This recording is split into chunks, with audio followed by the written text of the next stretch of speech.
Good morning, students. My name is Mrs. Annie Smith, Lalbagh girls inter college से welcome to YouTube channel.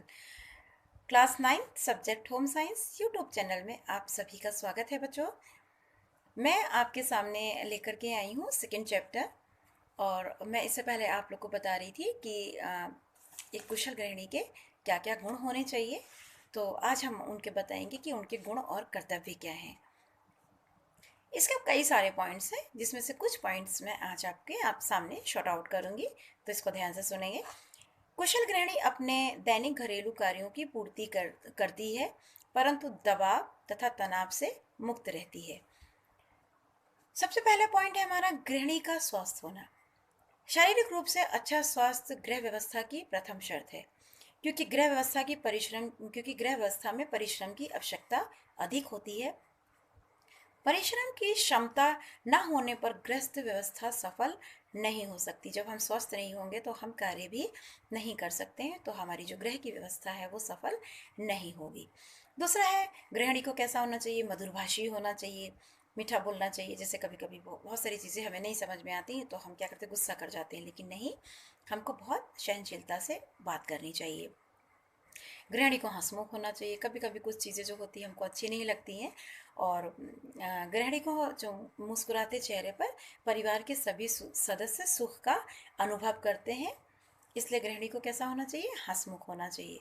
सहनशीलता, धैर्यवान होना चाहिए।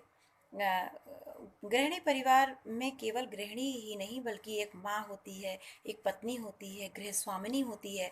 अतः उसे परिवार का सुख दुख सहन करने की क्षमता होनी चाहिए। सहनशीलता के इस गुण से परिवार के सभी सदस्यों में प्रेम भाव का विकास होता है।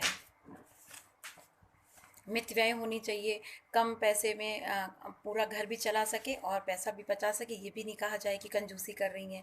गृह कार्य तथा पाक कला में निपुणता होनी चाहिए, घर के कार्यों में निपुणता होनी चाहिए, और खाना व्यंजन बनाने की में भी सुशील होनी चाहिए, सफल होनी चाहिए, ताकि परिवार के सभी सदस्य सुख का और स्वास्थ्य का अनुभव कर सके। समय व श्रम बचत करने वाले उपकरणों का प्रयोग करना चाहिए, जिससे श्रम की बचत हो चुकी और समय की भी बचत हो सके।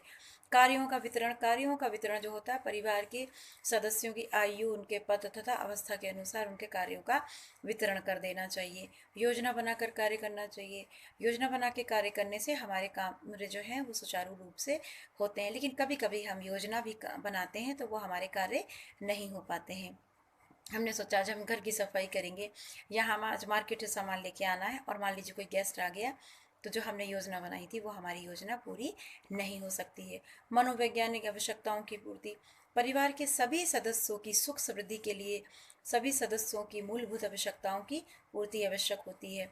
मूलभूत आवश्यकताओं की पूर्ति ना होने पर मनोवैज्ञानिक प्रभाव पड़ता है। मनुष्य अशांत और चिड़चिड़ा होने लगता है। पारिवारिक सदस्यों को उचित विश्राम और मनोरंजन भी होना चाहिए। कुशल गृहिणी अपने परिवार की ऐसी व्यवस्था करनी चाहिए कि परिवार के सदस्य प्रगति, स्मृति और विकासशील कार्यों के साथ साथ खाली समय में मनोरंजन तथा विश्राम कर सकें। साथ ही परिवार का वातावरण स्नेह तथा प्रेम तथा सहानुभूतिपूर्ण होना चाहिए। तो बच्चों, आज हमारा लेक्चर इतना ही रहेगा। नेक्स्ट लेक्चर में हम आपसे फिर से मिलते हैं। थैंक यू बच्चों।